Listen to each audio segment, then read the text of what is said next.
आज जो हमारी गेस्ट हैं उनको सब वंडर गर्ल ऑफ इंडिया के नाम से जानते हैं। Please give an energetic and warm welcome to Janvi.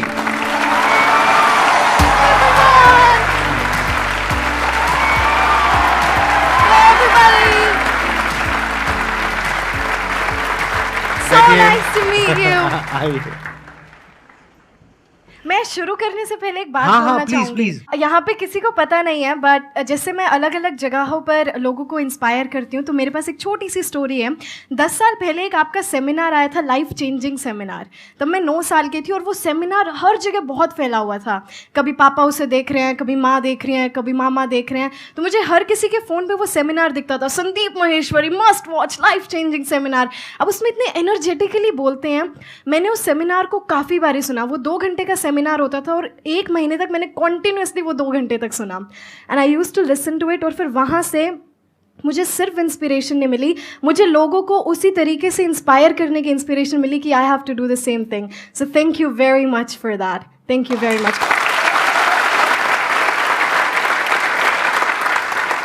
आपके आई थिंक कई तरह के एक्सेंट है ना, मैंने देखा आपका एक वीडियो में देखा था मैंने कि आप यूएस एक्सेंट में भी बोल लेते हो, यूके में भी बोल लेते हो, और कौन कौन से एक्सेंट? ब्रिटिश, अमेरिकन, आरपी, पोश, ऑस्ट्रेलियन, स्कॉटिश, कैनेडियन, नॉर्फॉक। अभी कौन सा चल रहा है?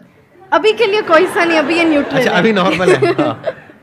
अब आप मोटिवेशनल स्पीचेस भी दे रही हैं जी, लोगों को इंग्लिश भी सिखा रही हैं। आपका यूट्यूब चैनल भी है जहाँ पे अराउंड 1 मिलियन सब्सक्राइबर्स हैं। It's nothing compared to you. That's absolutely fine. अभी आपकी एज भी nothing compared to me है। तो अब मैं ये जानना चाहूंगा कि ये इसकी शुरुआत कहाँ से हुई, यानी आपके अंदर एक थॉट कहाँ से आया कि मेरे को इंग्लिश बोलना सीखना है? ये एक्चुअली थॉट पहले मुझे नहीं आया था, मेरे पापा को आया था। आपके पापा भी यहाँ पर हैं? जी, मेरे पापा वो बैठे हुए वहाँ पे।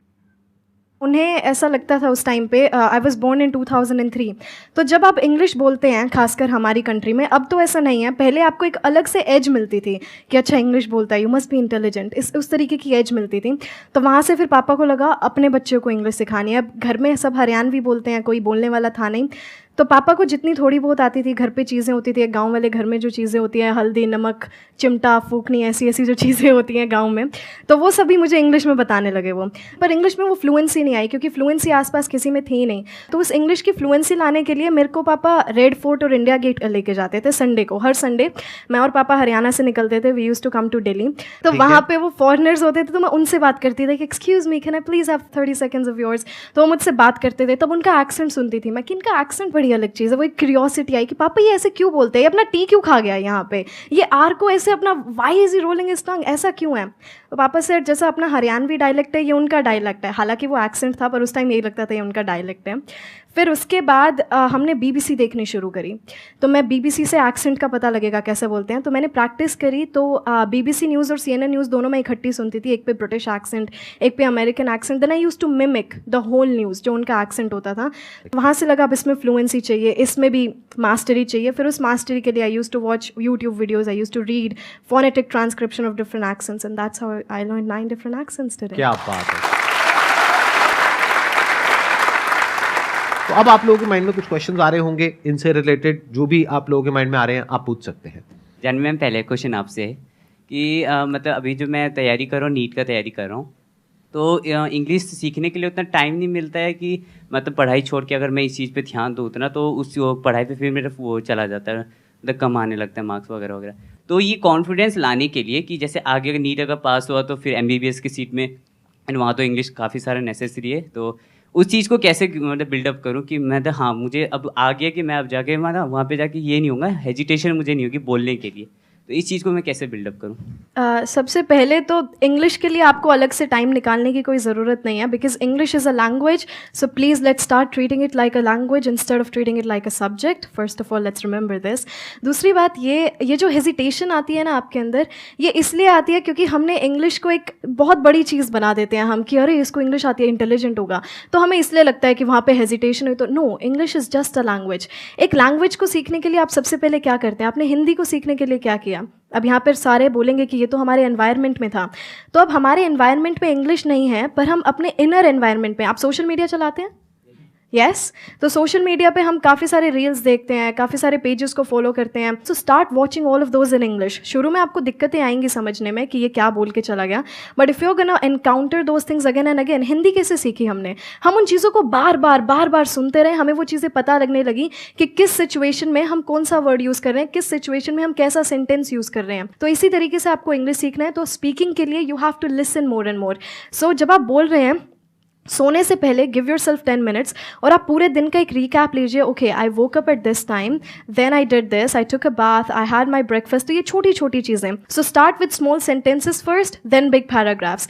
तो एक हल्की सी हैबिट की, जब भी आप कुछ देख रहे हैं सोशल मीडिया पे, start watching that in English. आप न्यूज़पेपर पढ़ रहे हैं, रीड दैट इन इंग्लिश. शुरू के 15 to 20 डेज आपको लगेगा कि क्या हो गया, फिर वो बार बार वर्ड्स रिपीट होते जाएंगे, आपके दिमाग में वो अपने आप बैठते जाएंगे. So you don't have to pressurise yourself too much about English because it's just a language. और आप जितना इसके साथ एनकाउंटर करते रहेंगे, जितना अपने आप को इसमें इमर्स करते रहेंगे, उतनी आती जाएगी. That's it. मेरा क्वेश्चन है, जैसे कि उस वॉल पे एक कोट है, don't think outside the box, think like there is no box. तो हम उस जो हमने पहले से सोच रखा है कि बॉक्स है, तो उस बॉक्स को हम कैसे डिस्ट्रॉय करें? ये आप बॉक्स, कौन सी थॉट्स हैं ये जो आपके बॉक्स में अभी हैं? जैसे हम सोचते हैं ना कि नहीं, ये हमारी लिमिटेशंस हैं, हमें इतना करना चाहिए, इतना नहीं करना चाहिए, ये करना चाहिए, क्या सही है क्या गलत है. देखिए, आप बिना लिमिटेशंस के करेंगे तो क्या पता आप क्या कर जाएं, negatively and positively both. Limitations हैं कि आप इससे बाहर नहीं सोच सकते. सोचने की कोई दरिया नहीं होता कि ठीक है आपको सिर्फ यहाँ तक सोचना है. बट हाँ, आपको अंदर ये सेल्फ कॉन्फिडेंस भी होना चाहिए कि मैं इतना सोच रहा हूँ तो मैं ये काम कर भी सकता हूँ. मेरे पास वो सेल्फ कॉन्फिडेंस है, मेरे पास उतनी नॉलेज है, या फिर मैं उतनी नॉलेज बिल्ड कर सकती हूँ कि मैं जितना सोच रही हूँ ये काम मैं कर सकती हूँ या नहीं. सो बॉक्स जैसा कुछ नहीं होता. Think outside the box. There is no box. You know, आपकी थॉट्स की कोई लिमिट नहीं है, और आपकी जो आपका सक्सेस है उसकी भी कोई लिमिट नहीं है. बट वन थिंग, हमारे अंदर कॉन्फिडेंस की जगह ओवर कॉन्फिडेंस आ जाता है. इतना बड़ा सोच लिया, कर तो लेंगी, हमारी पूरी ज़िंदगी उस सोचने में निकल जाती है. वही मैं कहती हूँ जो मैंने अभी आपको भी बताया था कि हम अपने फ्यूचर के बारे में सोचते हुए हम अपने प्रेजेंट को एस्केप कर देते हैं. तो आप सोचिए, आप सोचने में इतना टाइम लगाएंगे ही नहीं जब आप अपने प्रेजेंट में काम कर रहे होंगे. तो आप जितना काम करेंगे आपको फ्यूचर के बारे में उतना ही कम सोचने को मिलेगा, क्योंकि इतना वक्त होगा ही नहीं. जब आप किसी चीज़ में अपने आप को इमर्स कर लेते हैं, आपके पास वो समय नहीं होगा कि आप उस चीज़ के बारे में इतना सोचें. तो देयर इज़ नो बॉक्स. आपके दिमाग में ये कभी आएगा भी नहीं, oh there is a box. No, there is no box. You just have to do your work and your everything's gonna be great, everything's gonna be perfect. Thank you. देखना, ध्यान से समझना, ये जो लिमिटेशंस हैं या ये जो बॉक्स है, ये बॉक्स क्या है, पहले तो इसको अच्छे से समझ लो. जो भी आपकी नॉलेज का दायरा है और आपके एक्सपीरियंस का दायरा है, वो आपका बॉक्स है. उसके बाहर आप चाहें भी तो नहीं सोच सकते, because thought can not operate outside of knowledge and experience. जो नॉलेज और जो एक्सपीरियंस आपके माइंड में फीडेड है, या जो आपके घर वाले, आपके आसपास वाले आपको बोल रहे हैं कि ये हो सकता है या नहीं हो सकता, दोनों ही बातें कहां से आ रही है? मेरे माइंड से आ रहा है कि हो माइंड में कहां से आ रहा है? माइंड मतलब ब्रेन. थॉट क्या होता है? थॉट कैसे काम करता है? Thought works on knowledge and experience. तो जिस तरह का नॉलेज और एक्सपीरियंस आपके पेरेंट्स को है, आपके आसपास वालों को है और आपको है, उसके बियॉन्ड आप चाहो भी तो नहीं सोच सकते. कोई ऐसी कंट्री के बारे में आप सोच सकते हो जिसके बारे में ना आपने पढ़ा हो ना वहां पर गए हो? No sir. Our mind operates within the confines of knowledge and experience. तो क्या करना चाहिए? इसका मतलब क्या है कि हमेशा अपने दिमाग को खुला रखो. बड़े क्लियरली बोलना है कि ये मुझे पता है या नहीं पता है. तो जो हो सकता है और नहीं हो सकता है, that is on the basis of कि आपको क्या पता है क्या नहीं पता है. तो अगर मैं अपने पता है कि दायरे को बढ़ा लूं, तो जो हो सकता है उसका भी दायरा बढ़ जाएगा.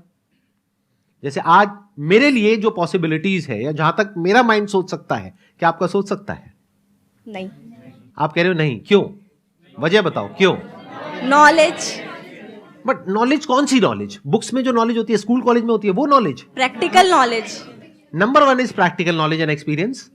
Number 2, exposure to the international world. तो you don't have any idea कि मेरी थॉट प्रोसेस कहां पे अलाइंड है. फॉर एग्जाम्पल, आप अपने घर में जाकर के बोलते हो, बड़ा सिंपल सा एग्जाम्पल है कि मैं एक बिजनेस करना चाहती हूं अपने बेस पे, और मैं इसको 10-20 हजार रुपए से शुरू करूंगी और मैं महीने का 10 करोड़ कमाऊंगी. क्या होगा? देखो, आपको खुद को हंसी आ रही है, घर वाले तो पता नहीं क्या करेंगे. क्या होगा घर पे अगर आपने ऐसे जाकर के बोल दिया तो? मना कर देंगे. क्यों मना करेंगे? कि उनको ऐसा लगेगा कि ये पॉसिबल नहीं है. इसलिए. क्यों वो ऐसा बोल रहे हैं कि ये नहीं हो सकता? क्योंकि वो मतलब वहां तक नहीं सोच पा रहे ना जहां तक मैं सोच रही हूँ. आप भी कहां सोच पा रहे हो? ये तो मैं सोच पा रहा हूं, आप भी कहां सोच पा रहे हो? एक मिनट रुको। देखो वो क्यों नहीं सोच पा रहे, क्योंकि उन्होंने अपने आसपास में क्या देखा है कि बिजनेस कैसे होता है। इंडिया में अगर आप ज्यादातर देखोगे बिजनेसेस कैसे होते हैं, पैसा लगा करके पैसा कमाया जाता है। पहले बहुत बड़े पैसे की इन्वेस्टमेंट करी जाती है और वो जो पैसा लगाया जाता है उसमें बहुत बड़ा रिस्क होता है। तो पहले तो हमने अपने आसपास में यही देखा है, तो उनका एक्सपीरियंस यही कहता है। नॉलेज बिजनेस से रिलेटेड कहीं कुछ है ही नहीं।